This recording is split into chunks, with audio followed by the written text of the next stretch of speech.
Join me as I walk you through every single step of how to build one of my fancier birdhouses. So for today's build materials wise, we're going to use just a regular old fence picket, 5.5 inch wide cedar. And then I'm actually going to use a 1x8 cedar board. So this is a little bit more expensive, but you can also do this with fence pickets. All you're going to need to do is you're going to need to butt two of them together because this birdhouse is a little bit wider than 5.5 inches. And then tools I'm going to be using for this build, primarily miter saw, bandsaw I'm going to use a lot, which you can also use a table saw or a scroll saw. And then I'm going to use my brad nailer, drill, and then something to sand with. All right, so here's your cut list. If you're using 1x8 cedar, I want you to give me two cuts that are 11 inches long. So they're essentially going to be 7 1/8, 7 1/4 by 11 inches long. Then out of my fence picket, I'm going to be doing a 3.5 inch by 6.5 inch piece, 1.25 inches by 3.5 inch long. These are the beveled ones that are going to make up the side. So if you've watched a number of videos, you know this is how I do it. So we're going to cut a bunch of thin strips with about a 10-degree bevel just on one side of it. Then you're going to give me about 15.5 inches by about 6.5 inch long. This is going to make up the roof again with just a bevel on one side of it. Then a 2.75 inch wide by 7 inches long piece. That's going to make up the top of this. And then just a 4x4 inch piece for kind of the squirrel protector. And so here is your cut list. Go ahead and pause it, write it down. This is what we're going to do.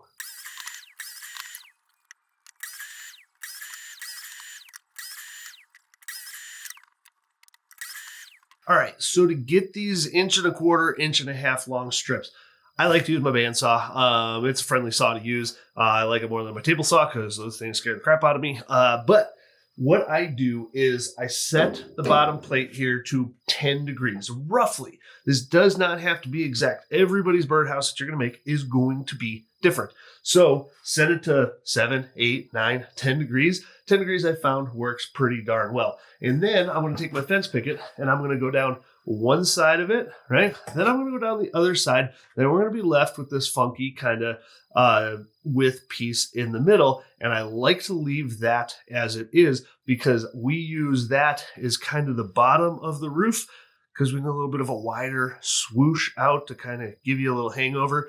You'll see what I mean here. Well, basically take your fence picket, rip down one side, turn it over, rip it down the other. So that way you have two long strips, one with a flat edge on both sides and one with a 10-degree bevel.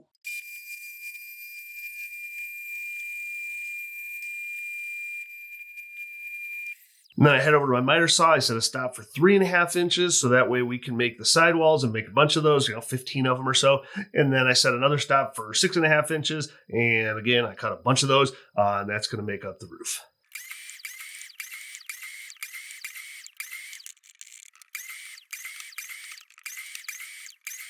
All right, so this is what you should have at this point. You should have kind of a scrap 4-ish by 4-ish piece is going to be the squirrel protector. You should have your top. You should have your bottom. You should have two 11 by about 7 1/8, 7 1/4 inch pieces. These are going to be the front and back. Then you should have a bunch of pieces that are 3.5 inch long, about 1.25 1.5 wide, with a bevel on one side. Then you should have a bunch that are the same except longer, 6.5 inch. These we'll call them shingles for the roof. All right, so now we're going to draw the design for the front and the back of the birdhouse. Now I'm going to give you some measurements here and kind of tell you how I do it. I'm going to use this tool to help me draw my curves, but I also use a stick with a string on it. You've probably seen that in my other videos. That totally works too. Now this one, since it's not even on both sides, you can just freehand this one, right? That's how I started doing it. So feel free, freehand it. And if it looks good, great, go for it. First things first, I am going to mark off in the top, the center of the board. So my board is 7 1/8 inches. So about 3 9/16 or so. Okay. Then from there, I'm going to give myself about 1/2 inch on each side. So 3 1/16 and 4 1/16. Okay. That's going to make up the top center of my birdhouse. Then what I'm going to do off the bottom is I'm going to measure 3.5 inches on the right side. And I'm going to measure 6 inches up from the bottom on the other side. Then at the bottom here, I'm going to mark my middle again.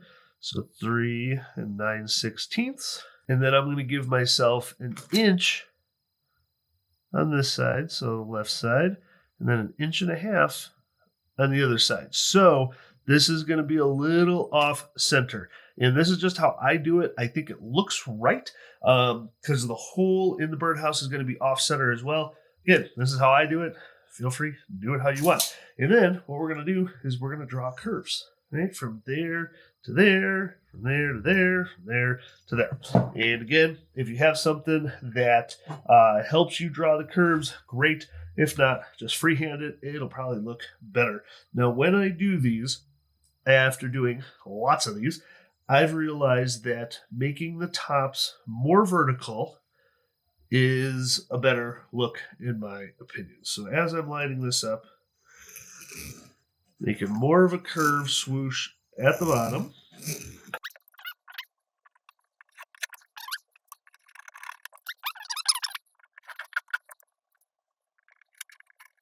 There we go. There's going to be my shape. So it's kind of like a funky wine decanter that's a little bit off kilter here. And then when we put the hole in, I'm going to put it somewhere, around this area. It just kind of balances it off, makes it look nice at the end of the day. Then what I'm going to do is I am going to brad nail these two together so I can make great, perfect lined up cuts. And then I'm going to head over to the bandsaw and cut all the curves.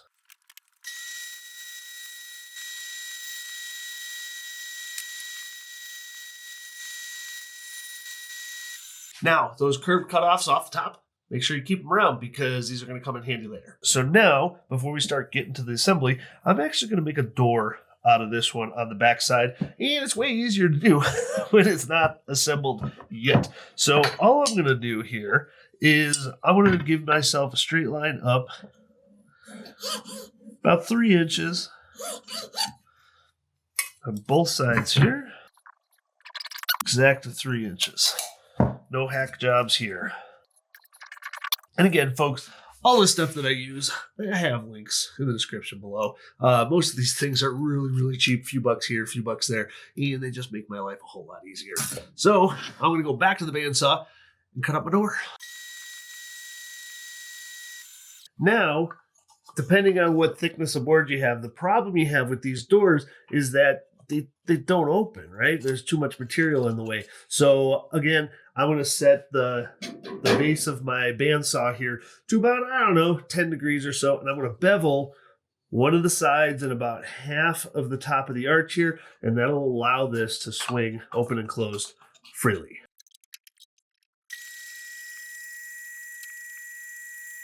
All right, so you can see I beveled that and then just about half of it up here. And then I didn't do the back side. This is where the hinges are going to be on this side. And you'll see now when you put it on, hinges on this side, right? Little clasp on the other, and voila.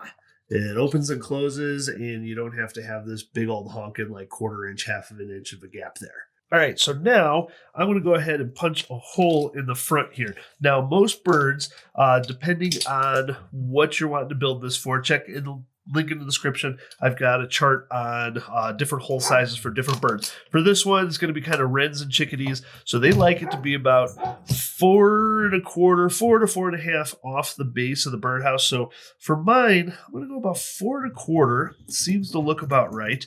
And then for the left and the right, this one you're just going to have to eyeball. I do not line this one up with the center up top. I kind of off-center it off to the right a little bit because the whole thing is a little cattywampus. And there's going to be my hole. So this one I'm going to do 1 1/4 size hole bit for it. All right, and then from there, what I'm actually going to do, because my viewers are smarter than me, is I'm going to put the door on. Now, it is way easier to put this door on well, it's flat on the surface rather than when it's all put together. Trust me on this one. Okay, so these are the little hinges that I like to use. They're kind of an inch long, 3/4 of an inch long, and I'll have a link in the description below. And then the little clasps that I use are these little guys, and they're kind of like these oil rub bronze things. So be careful with these. Again, they're finicky. The screws are small. Holes strip out real easily. Take your time. Pre-drill, line up, and go.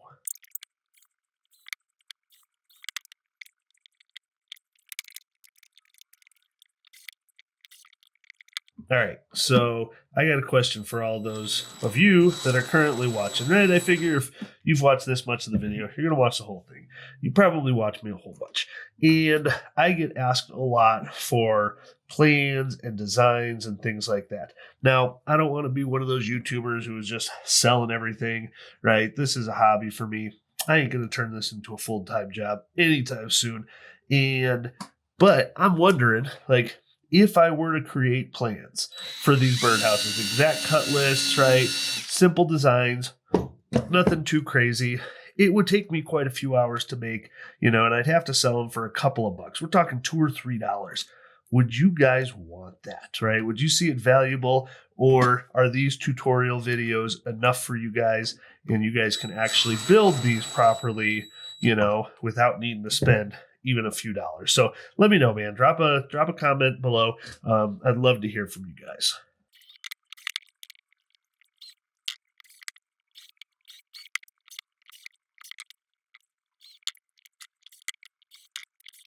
Our door is on. So this could be a little clean out in the back of the house, right?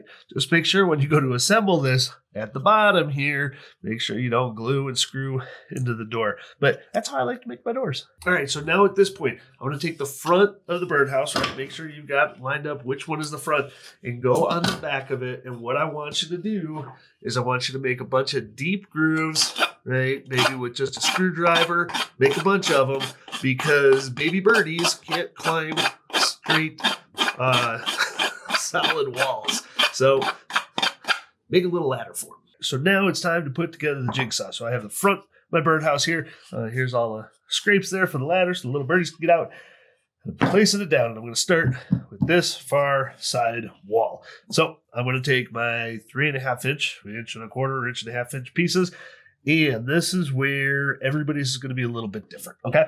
And I am going to line these up to where I have a little bit of overhang. You can see that as we make this curve up. And the reason why is because we're going to sand that all down. Cedar's really soft, super easy to sand, and that's going to help us make a nice curve on this. Now, what you might have to do is you might actually have to go back and you might have to bevel a piece on both sides here, okay? Now, I got a bunch of these laying around, and so I just kind of fit them together as needed. You also might find that, you have to cut one short to leave yourself a gap. So where these two meet, when sidewall meets the roof, I like to leave, a 1/2 inch of a gap there, so for ventilation, right? So I just start lining these up. Now, mine happen to line up with flat end to beveled end. Then I had to do a double beveled piece here to get the curve to go sharp enough. Then I went bevel to flat and then lined it up with the flat piece again. And that leaves me with roughly a 1/2 inch gap at the top here, right? So what I'm going to say is on this part is get your curve roughly looking right. It's never going to be 100%, okay? That's why we sand it. And make sure that it's overlapping the front. Squeeze those together good, then you can kind of see this is how my curve lines up. Then just set that to the side, right? And then I'm going to do the same thing for the other side. Now, this side is really short, so I'm interested to see how this one's going to line up. And I'm going to take one of these pieces, overhang the outside lip a little bit, and man, yeah, I'm going to need beveled edges on both sides of this next cut here too. And then I don't have enough space. So you can see where mine ends. I don't have another 1.5 inches above that. I've got maybe an inch. So what I'm going to have to do is I'm going to come back to my bandsaw. I'm just going to take one of my pieces and I'm going to rip it down kind of right in the middle there. So mine, I need to make just about 1/2 inch, right? So I'm just going to go back to my bandsaw and I'm going to cut 1/2 inch wide piece, and that's going to be the end piece on this sidewall. And yeah, I do freehand a lot of stuff on the bandsaw.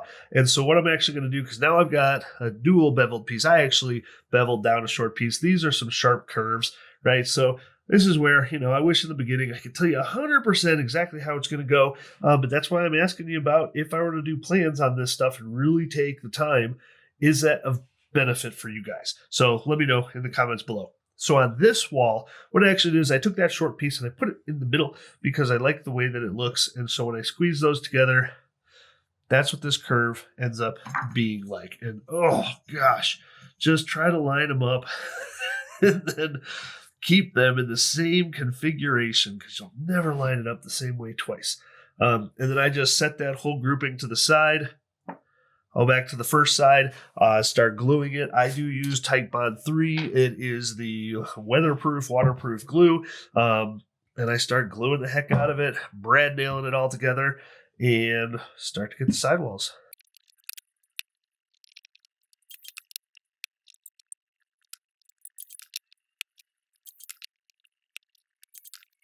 All right, and so for my first side, you can see, this isn't perfect, ladies and gentlemen, right? I've got, some sharp edges here. This bottom one doesn't line up perfectly, but you're better off having too much overhang, right, off the side here, because we're just going to sand all this down anyways.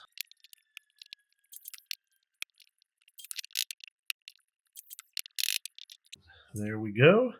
Then, when you line up the back, right, this could get a little bit tricky. You might have to kind of push out the inside pieces, but just do your best, line it up, kind of stand it out to the side, eyeball the front and back together, because it can get on a little bit crooked and funky.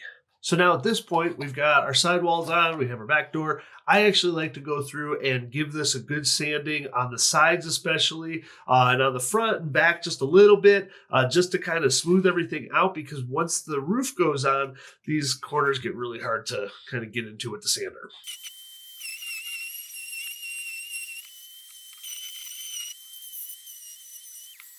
All right, so now you can see those edges have all been rounded out. There's no longer kind of an overhang on either of the sides here, and it just looks a lot nicer. Then I kind of round out the edges just a little bit, all around, except for where the roof is going to go. All right, now for putting on the shingles, what I'm going to do is I'm just going to lay down a piece of fence picket, about 1/2 inch, to use as a spacer. And then I'm just going to take some of my 6.5 inch boards. Now I start at the top for this one, and I start with the flat edge, and I just kind of go through and line it up and see how that lines up all the way to the bottom.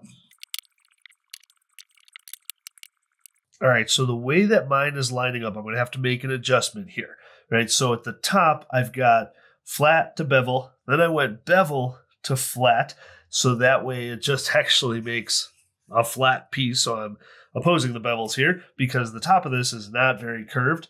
Then it went beveled to flat, beveled to flat, beveled to flat. But this curve, I don't like it.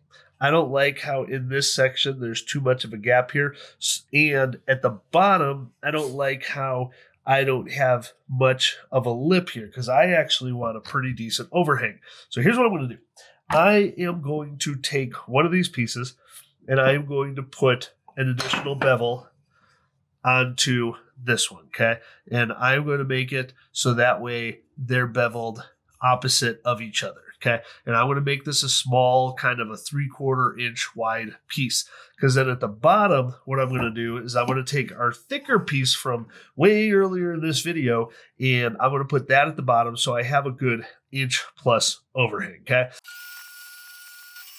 Beveled on both sides there. Hopefully you can see that.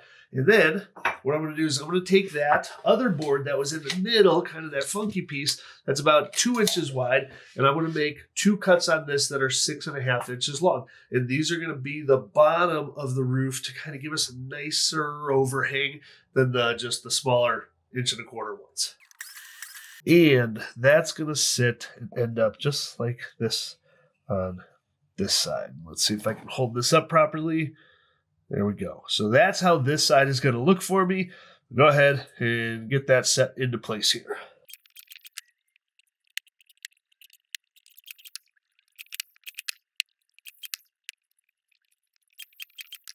All right, there we go. That's the first side. I do have a little bit of gappage down here, but without really going at it a bunch of times, it's still pretty darn good.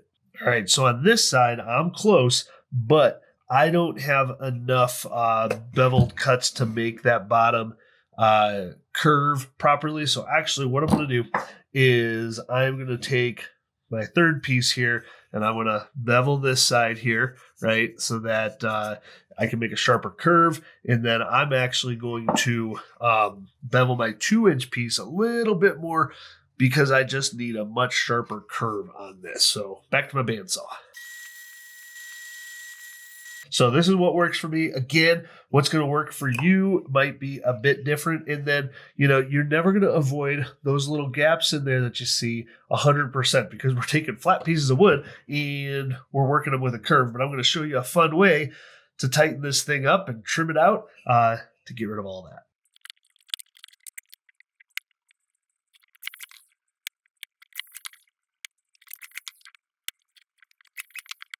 And now more sanding. So we're going to take these roofs that aren't exactly shaped well and we're going to start to curve them out. Now I can use a hand sander for this part, but I do have this little cool spindle sander thingy that I like to use. And this is better than my tabletop spindle sander because I just don't have as much flexibility here. So again, links in the description for more fun tools that you never thought you wanted.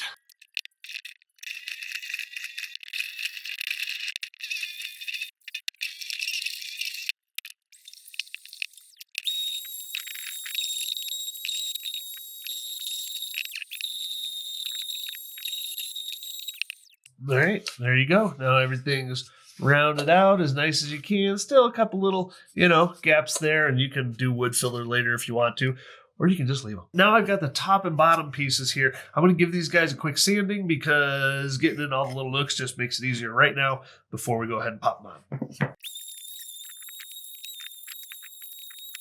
All right, then we got the top. Now the top should overhang a little bit, and I just kind of eyeball this to the front and the back here, and then to the left and the right. Don't forget to glue it. Then same thing with the bottom here. I like the front to have a little bit of an overhang. The back, maybe a 1/4 to 1/2 inch. Front, maybe about 1 inch or so. And remember on this part, do not nail or screw into the door. There you go. Top's on, bottom's on. Now at this point, you could essentially be done, but where's the fun in that? All right, so now on this one, I'm actually going to trim this out a little bit. I'm going to do some copper work. I'm going to make this one a little bit fancier, okay? So what I did, remember those cutouts from, way back when we took out this chunk of the front face. Well, what I've got here is got a very thin board here. This is maybe 1/4 inch. And I'm going to put some trim out front so it kind of hides some of those gaps. So all I'm going to do is I'm going to trace that curve onto this piece, okay? And then I'm going to make about a 1/2 inch piece of trim to sit kind of in that gap there. I'm going to do that on both sides. So there is my line. Then I'm just going to go over to my bandsaw and I'm going to cut that out. And then I'm going to make basically a 1/2 inch line the whole way through. And that's going to make up our little narrow trim piece. If you have a scribe, that's awesome. I don't.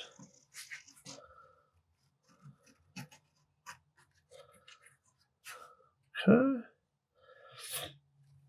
There we go. I'm going to head back to my bandsaw and cut this out. So now that sits in there all the way up to the top. And what's nice about this is you can kind of finagle it a little bit. Now, it doesn't go all the way to the very, very bottom. This is just kind of personal preference and taste on here. You know, this is just kind of flair getting added to it. So I've got it on this side, and then I'm going to do the same thing for the other side.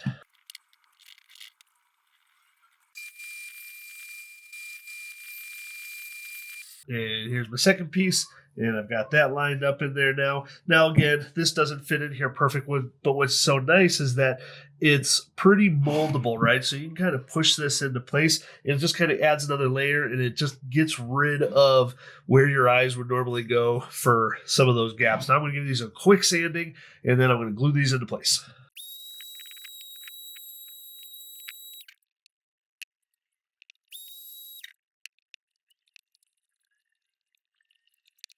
All right, so while those are setting in place there, we're actually going to make the squirrel protector. So that 4x4 inch piece, roughly, I'm just going to go ahead, drill right through the center. Now, if you have a big boring bit, we're talking like 3 inches or so, you can just make 2 holes and that totally works. But I don't. So I'm going to make a smaller hole, then I'm going to draw a circle around it, and then go to my bandsaw and freehand it.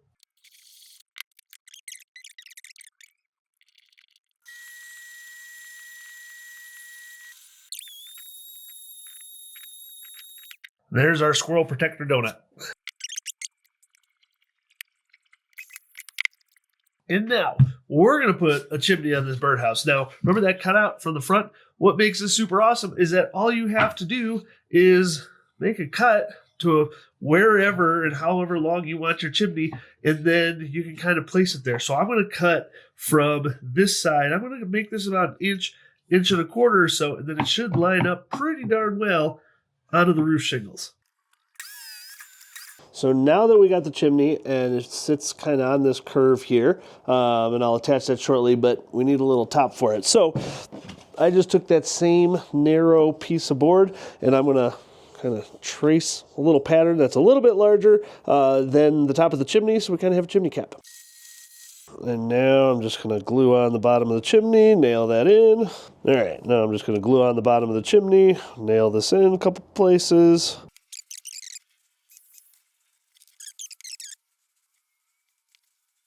Now at this point, again, you could be done, but I'm not quite done yet. I'm going to add just a couple of copper accents here. I'm going to add a piece of copper to the front squirrel protector. Just adds another layer that they cannot chew through. And then I'm going to cap off our chimney here. So here I have my 20 gauge copper, and this stuff is pretty thin. Again, I'll have a link in the description below. But this stuff is pretty easy to work with. You can almost cut it with like heavy duty scissors, okay? But for the hole in the middle, I'm going to cut an 1.25 inch hole, and I'm going to sandwich this between 2 boards, right, so we don't get a whole lot of burred out edges here.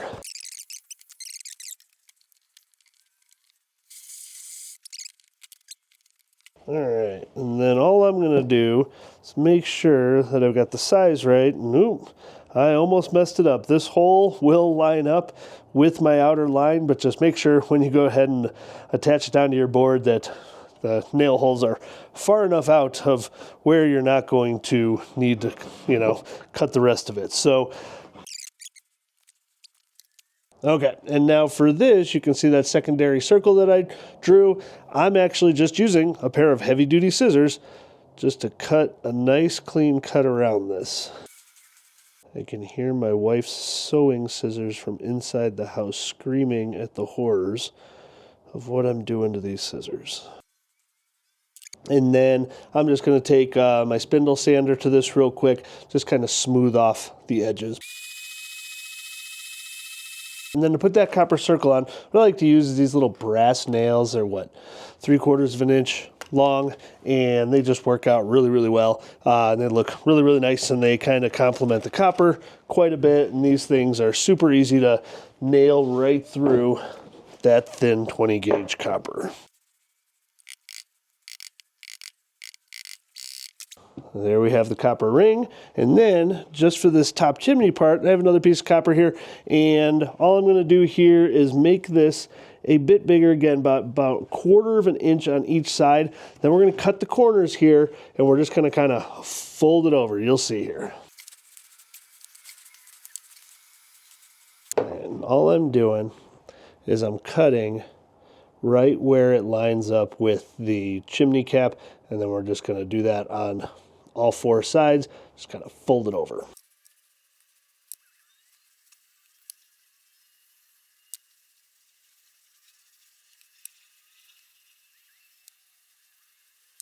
I just take those excess corners and clip them off, and then just glue it on. Now it's time for wood filler.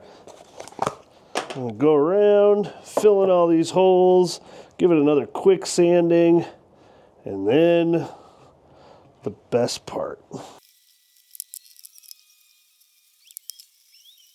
And this is where if you have any big cracks, you know, in the roof or in the sides or something, you can choose to wood filler those in if you want. I don't always do it, but you can do whatever you want. It's your birdhouse. And for this last sanding, when the houses are this detailed, I just like to sand them by hand real quick.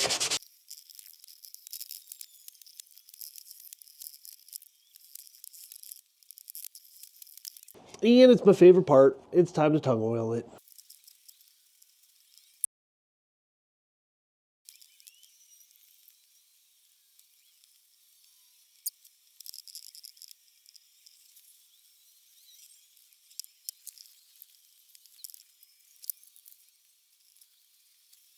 All right, and then just wrapping it up here, just kind of take a length of chain and a few little hooks that I have.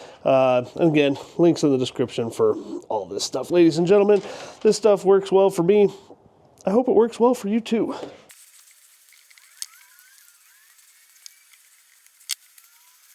So there we go. We are all said and done. This is one of the nicer birdhouses that I make, and I did some copper work on it, you know, but I didn't go way overboard. And you can spend hours just kind of fancying these up. And if I were going to sell them at craft fair, you know, we're looking at anywhere from 75 up to about 150, you know, is what I would price these at, depending on how far you kind of take all the accents and stuff like this. Now, I would not say this is a beginner birdhouse, right? But if you want to see a more beginner-friendly one, you should really check this one out.